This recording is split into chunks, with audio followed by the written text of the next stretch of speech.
टुकड़े कट्टरपंथी देश को विभाजित करते हैं, इस पे क्या कहना है?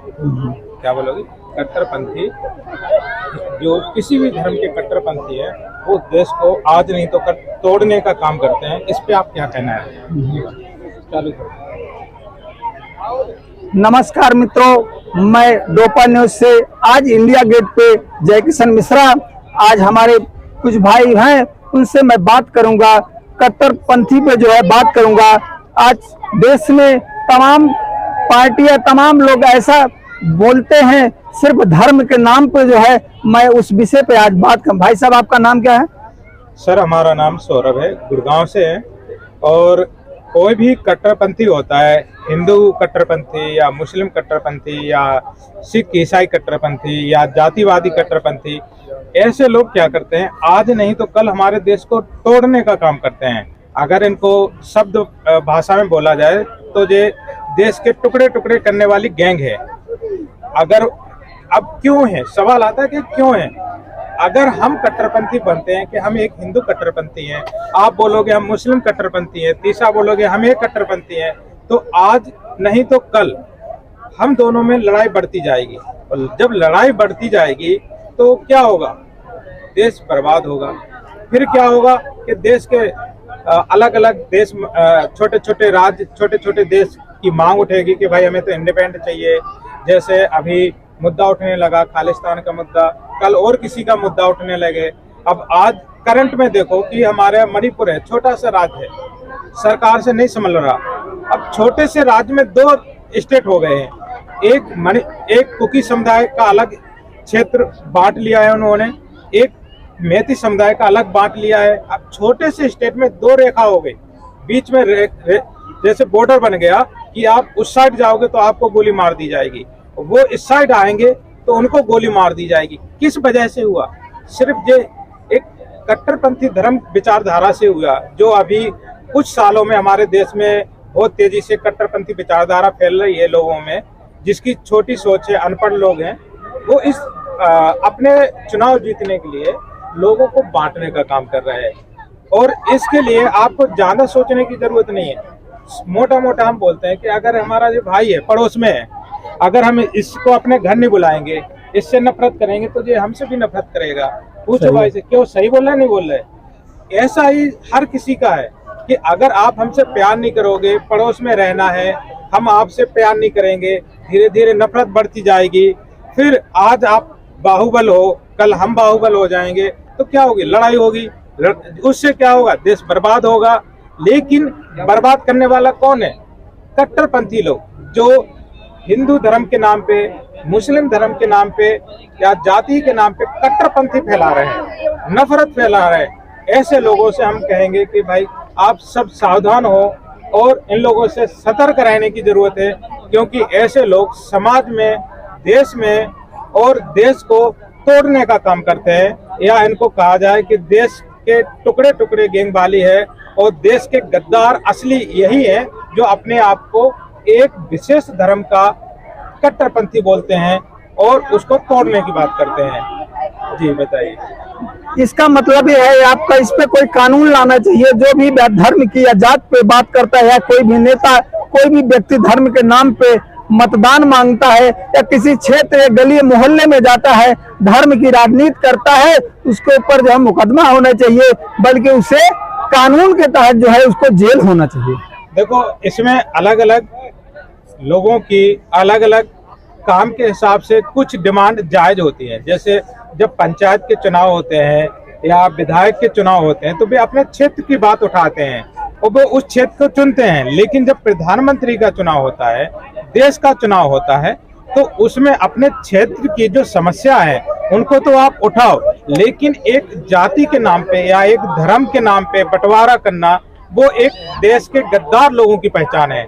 इसकी पहचान है देश के गद्दार। अगर हम बोलेंगे कि नहीं हम कट्टरपंथी हिंदू हैं, तो हम एक देश के लिए गद्दार हैं, एक देशभक्त नहीं है, एक गद्दार हैं। अब गद्दार क्यों है? गद्दार इसलिए हैं क्योंकि अगर आज हम कट्टरपंथी की बात करेंगे तो हमारे अपोजिशन में जो लोग हैं वो भी कट्टरपंथी की बात करेंगे।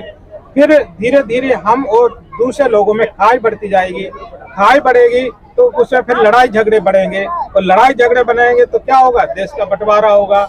और बंटवारा किन कारणों से होगा? कट्टरपंथी कारण से। तो जो अपने आप को कट्टरपंथी बोल रहा है किसी विशेष धर्म का, तो वो देश का असली गद्दार है, देशभक्त नहीं है, देश का गद्दार है।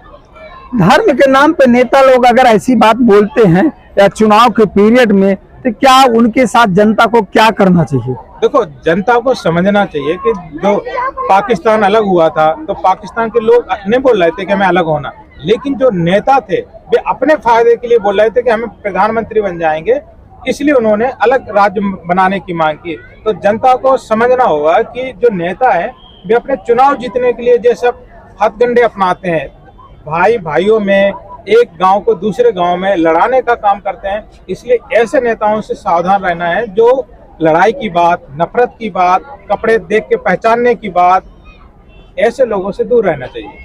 भाई साहब, क्या नाम है आपका? मेरा नाम गोलू कुमार तिवारी पड़ेगा, बिहार से हैं। अच्छा, हाँ, बिहार से। हाँ, ब्लॉगिंग करते हैं। अच्छा जी। कट्टरपंथी पे क्या कहना चाहिए आप जो हमारे नेता लोग हैं कट्टरपंथी भी बात करते हैं, जाति धर्म की बात करते हैं, मजहब के, उनके लिए क्या आप बोलना चाहते हो? क्या देश के लिए क्या मैसेज देना चाहते हो? उनको क्या करना चाहिए? उनके लिए हम यही बोलना चाहते हैं कि वो सबको एक समान देखें और एक समान हर चीज पे काम हो। एजुकेशन सिस्टम हो, चाहे हॉस्पिटल सिस्टम हो, चारों जो एजुकेशन है, हॉस्पिटल है, कोई भी चीज हो, उस पे एकदम पूरा अच्छा तरीका से काम हो और किसी में भेदभाव नहीं है। तो हम भी ब्लॉगिंग कर रहे हैं। तो नहीं, ठीक है, लेकिन जब नेता लोग किसी चुनाव में जाते हैं, कहीं जाते हैं, धर्म की बात अगर करते हैं, तो जनता को उनके लिए क्या करना, क्या मैसेज देना चाहते हो कि जनता को उनके लिए क्या करना? क्योंकि सामने आने वाला कुछ क्षणों में चुनाव है, केंद्र का चुनाव है। तो धर्म का बात करना ही नहीं चाहिए, सबको एक समान देखना है। हिंदू हो, मुस्लिम हो, सिख हो, ईसाई हो, जितना धर्म है सबको एक समान देखना है। सबके लिए धर्म सबका बराबर है। हिंदू के लिए सनातन धर्म एकदम बराबर, सबको एकदम एक समान देखिए। सबको इंडिया एकदम धर्म निरपेक्ष देश है किया है। इसको सब जगह पे स्वतंत्रता सब आदमी को मिला है। सब काम आप यहाँ पर कुछ भी कर सकते हैं। तो यही है। और आप कहाँ से हैं? आपका न्यूज के चैनल का नाम क्या है? हमारा डोपा न्यूज है सर। हाँ सर, आप कुछ बोलना चाहते हैं सर?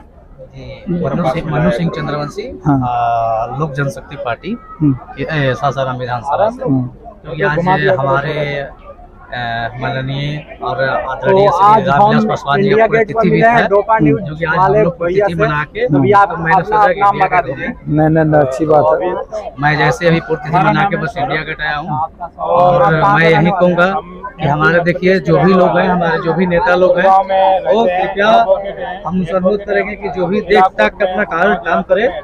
आज के डेट में देखिए रहे कितना हो रहा है, अपराधी हो रहा है, गुंडागर्दी हो रहा है।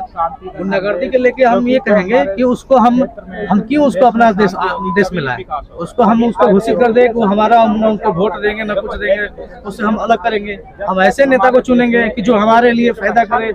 हमारे जैसे कि आज की डेट में यूपी है, यूपी सरकार है, आज के बहुत वहाँ के लोग भी बहुत अच्छे हैं। वहाँ के जितने पहले गुंडावाली था, अब आज के सारे लोग शांत हो गए। तो इसलिए है कि वैसे ही सारा देश में हमारे नेता होना चाहिए, मुख्यमंत्री होना चाहिए, कि सब लोग एक समान होना चाहिए।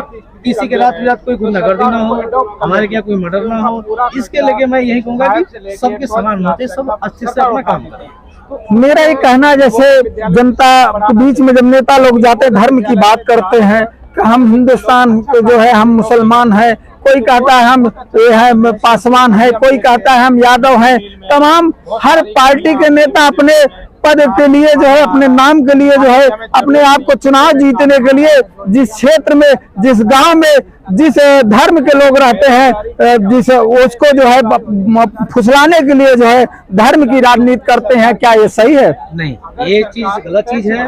देखिए, वैसे नेता होना चाहिए, सब जाति को एक समान लेके चलना चाहिए और सबको एक साथ लेके चलना चाहिए।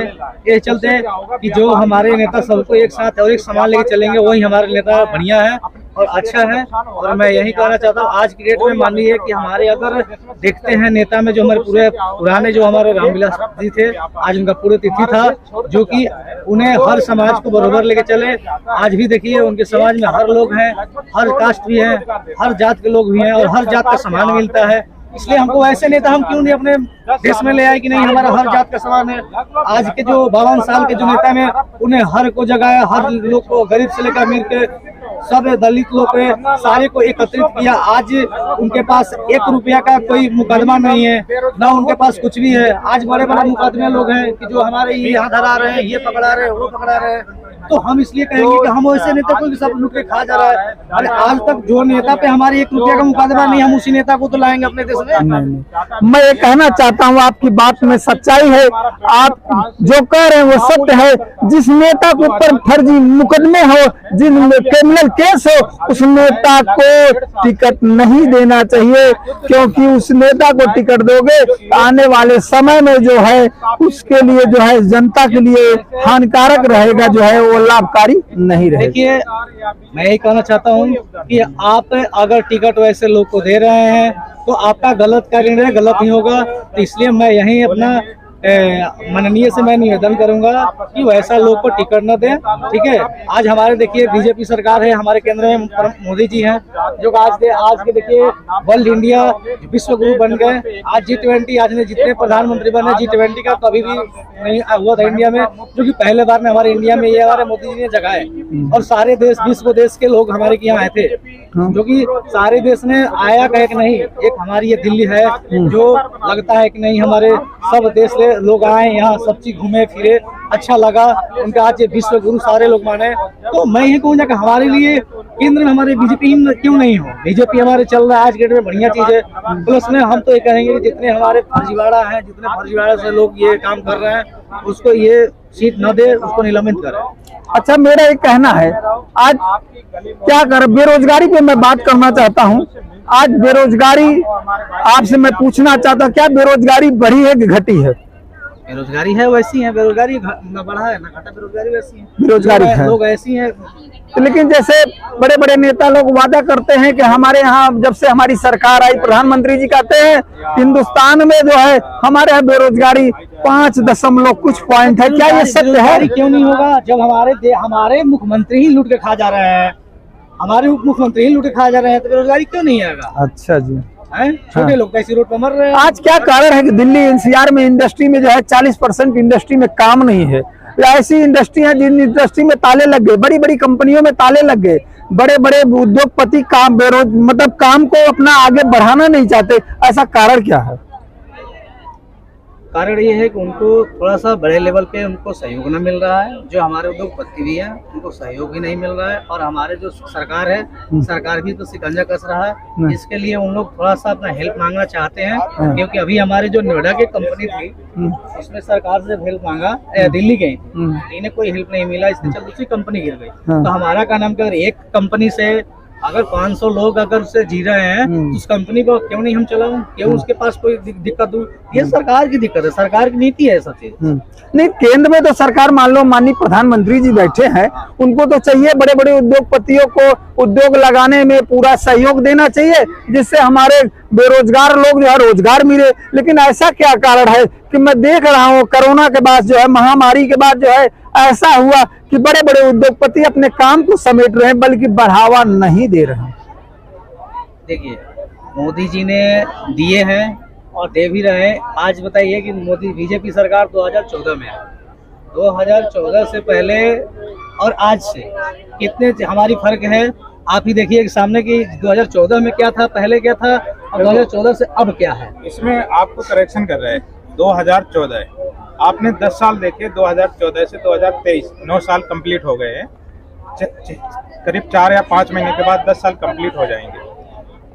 आपने उसके पहले देखा, आपके पास अगर आप 2001 में जाओ, 2004 में चले जाओ, जो कांग्रेस सरकार के 10 साल थे, उस समय आपके पास छोटे फोन हुआ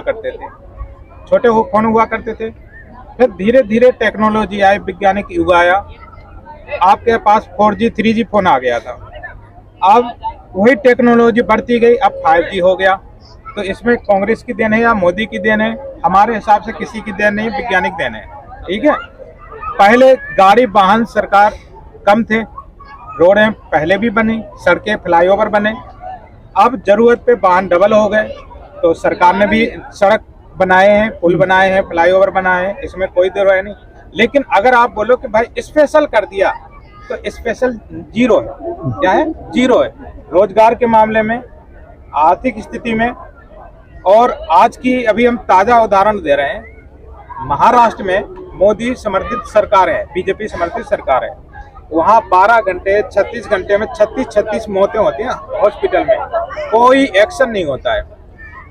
यूपी में भी बीजेपी सरकार है, यूपी में अमेठी के पास में रायबरेली के आसपास संजय गांधी हॉस्पिटल है, एक बड़ा हॉस्पिटल है, उसमें एक मौत होती है। उस मौत होने के बाद उस पूरे हॉस्पिटल को बंद कर दिया जाता है, उसका लाइसेंस रद्द करने की मांग हो जाती है। उसमें तो सर इलाहाबाद हाई कोर्ट ने जो है उनको रिलीज कर दिया, फिर अस्पताल चलाने के लिए परमिशन दे दिया। सरकार के आप देख रहे हैं ना कितना पक्षपात है कि एक साइड इनकी सरकार में इनके नाम पे चलने वाले हॉस्पिटल में 12 36 मौतें होंगी, तो मोदी जी और एक वो है मोटी स्मृति ईरानी, वो कुछ नहीं बोलती है। और अगर अपोजिशन में कहीं एक मौत हो जाए, छोटी सी गलती हो जाए, तो भैंस बाह करने लगती है।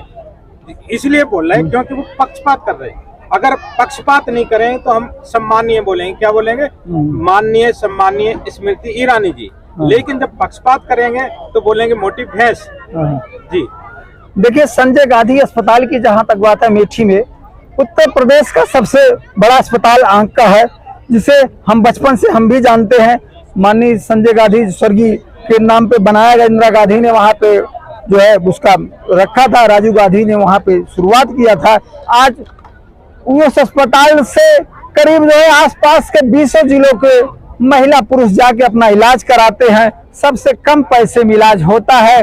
जो है वो संस्था जो है माननीय सोनिया गांधी जी के अध्यक्ष हैं उसके, और उस संस्था के माध्यम से आज अगर वो अस्पताल बंद था करीब 1 महीना, उससे काफी जनता को नुकसान हुआ। अगर हाई कोर्ट ने आपकी जो बात कही, अगर हाई कोर्ट और सुप्रीम कोर्ट ने एक आशा दी न्याय की, अगर हाई कोर्ट अभी आप रिकॉर्ड उठा के देखेंगे, एक शुद्ध भाषा में बोलें कि सबसे ज्यादा लात खाने वाली, मतलब फटकार खाने वाली सरकार है तो योगी सरकार, वो केंद्र सरकार है। अभी तक का रिकॉर्ड है, क्योंकि उन्होंने नाकामियां इतनी की हैं, बेपक्षपात इतना किया है कि उनसे सुप्रीम कोर्ट ये कहता है कि आपका केस 2 मिनट नहीं चलेगा। आपने किस आधार पर मनीष सिसोदिया को गिरफ्तार कर लिया, आज किस आधार पर संजय सिंह को गिरफ्तार कर लिया, बोलते हो 100 करोड़ 200 करोड़, तो मिलता एक भी नहीं भाई। केंद्र में आप, हर जगह आप, फिर कहां से भ्रष्टाचार हो रहा? देखिए, सिर्फ पक्षपात वाली सरकार है। अब आपको हम बता रहे, जो स्मृति ईरानी जी हैं, बीजेपी की एक बड़ी नेता है, उन पे एक ही चीज है, गांधी परिवार। इन लोगों को हमें समझ में नहीं आते गांधी परिवार से ऐसी कौन सी दुश्मनी है। गांधी परिवार ने इनका क्या बिगाड़ा है? अभी स्मृति ईरानी किसी पे कुछ नहीं बोलेंगी। गांधी परिवार कुछ बोल दे या कुछ छोटा सा कुछ काम कर दे, स्मृति ईरानी चिल्ला चिल्ला के डायलॉग मारती हैं, सास बहू वाले। तो ईरानी जी से बोलते हैं कि पक्षपात अगर आप नहीं छोड़ोगे तो हम आम लोग आपको सम्मान नहीं देंगे, आपको मोटी भैंसी बोलेंगे। अगर आप ईमानदारी पे चलोगे, सही सबका सही मुद्दा उठाओगे, तो हम बोलेंगे सम्मानीय माननीय स्मृति ईरानी जी, संसद जी। और अगर आप पक्षपात करोगे तो हम खुल के बोलेंगे, चाहे जेल हो, कुछ भी हो, मोटी भैंस। देखिए, जनता ने स्मृति ईरानी ने अगर अमेठी संजय गांधी अस्पताल पे कुछ बोला तो उन्होंने बहुत गलत बोला, क्योंकि वहां से लाखों लोगों को इलाज होता है आसपास के जिलों के। वहां पे जो है अगर उस पर स्मृति ईरानी ने, लखनऊ में हमने खुद भी उनका देखा था चैनल पे, जो बोल रही थी कि स्वार्थ के लिए माननीय सोनिया गांधी जी को जो है उनका जो है कमाई के लिए वो अस्पताल चला रही। लेकिन ऐसा नहीं है, क्योंकि मैं बचपन से हूँ, हम लोग खुद अपने गांव की महिलाओं को, पुरुषों को खुद ले जाकर इलाज कराए हैं। इसलिए ऐसा अगर इतने बड़े संवैधानिक पद पे जो है अगर माननीय जो है स्मृति ईरानी जी ऐसा बोलती हैं, तो देश का आने वाले समय में और क्या होगा, ऐसा हमको बोलना नहीं चाहिए। इस विषय पर जो है माननीय प्रधानमंत्री जी को बोलना चाहिए, एक बहुत ही गलत और शर्मनाक है। मैं जय किशन मिश्रा।